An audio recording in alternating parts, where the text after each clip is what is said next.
Good morning, good afternoon, and good evening, Resonators. We're doing something a little bit different here. We are making the infamous white chocolate mocha syrup. I found a couple different recipes on Pinterest, so I'm not really sure how to credit or who to credit, but I took a little bit from every recipe that I found that looked interesting and kind of made it this. So these are the supplies that you're going to need: evaporated milk, sweetened condensed milk, vanilla extract, your choice of white chocolate, sugar, and instant espresso. I will leave everything down below and the measurements of everything down below too, so you can visually see it and write it down if you want. What I do is I start off with like low to medium heat. I'll add a can of the evaporated milk, a can of the sweetened condensed milk. I'll add the 3/4 cup sugar and about like a half a teaspoon of vanilla extract.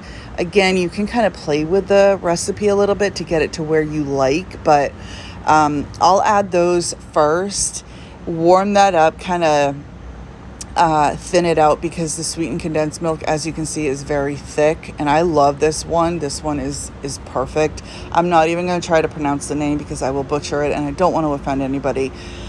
But this is my preferred one. But you can use any evaporated milk, any sweetened condensed milk that you can get. Again, it's up to you.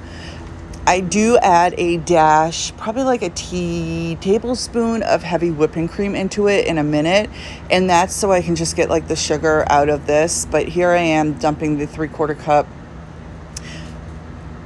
Yeah, I said that right, of sugar, just regular granulated sugar in there. And again, I'll heat this up to get all this stuff incorporated before I add the next ingredients. I just find that doing it kind of in stages helps to kind of meld everything together, if you will, and it just makes it a little bit easy.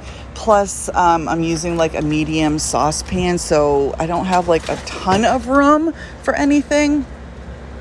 But again, just do and use what you can. This is just kind of a base. And I will say that I did get a Starbucks version of this and made it myself. And I tell you, it is pretty spot on. And the only reason that I went looking to make this is because I'm trying to save some money from coffee, because I literally live off of coffee. And honestly, I don't want to spend almost $50 for the Fontana, or however you say it, the Starbucks version. I know it's like a big jug, but I just don't feel like spending $50 when the supplies to make a dupe for it is like less than like $10 roughly. So once I get that all kind of melted, like I said, I'm adding in the heavy whipping cream right now just to get the rest of the sugar out. And I find that it kind of helps. I like to use the heavy whipping cream in it. I'll get that all nice and mixed. And you do want to stir often. Keep it on like a low to medium heat. You don't want it to burn or anything. So I do keep a very close eye on it.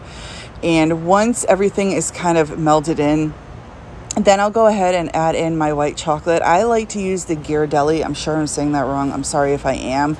But again, that's kind of personal preference. You can use whatever white chips you like.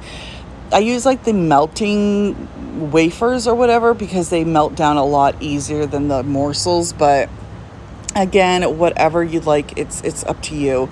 And this is when I'll add in about a tablespoon or a half a tablespoon, I think.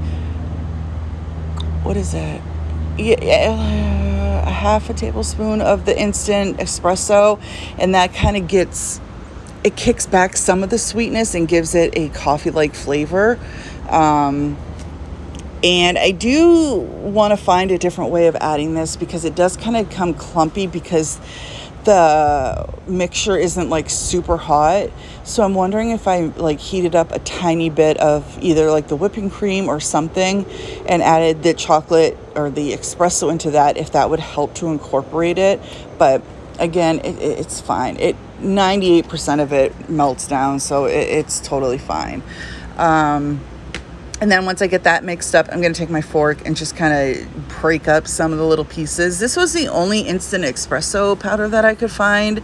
It's not really a powder, but I'm going to see if I can find something else. But I like the flavor of it. So I don't know. I'll just keep going. But again, your preference, whatever you like. apply it to this. So once I get that mixed up a little bit and that heats up, you can see a little bit of steam coming up. I'm then going to go in with the white chocolate and add that. I do the whole bag. I think it's about like 3/4 cup. You could add more or less if you'd like, depending, but like I said, this is pretty spot on. So once I get that all mixed in, I'd say from start to finish, it's about like 20 minutes or rough around there. I let it cool down for a little bit, not till it's completely cold, and then I put it in a big old mason jar that I got from Target, and then I store it in the refrigerator. And it obviously it thickens up once it cools down too, so you get that nice like thick consistency of a syrup. And that's it, guys. So really easy. I'm anxious to hear what you guys think. If you try this, if you like it, I'm really excited to hear. For me, like I said, I think it tastes pretty good. But if you want to see like how I make the coffee now, I'll let you tell me, and I can do that as well. I do the vanilla sweet cold foam as well. So I'm sorry this is a little all over the place. I'm not used to filming videos like this, but the demand was pretty high. So thank you guys. I love you, and I'll talk to you later. Bye, everyone.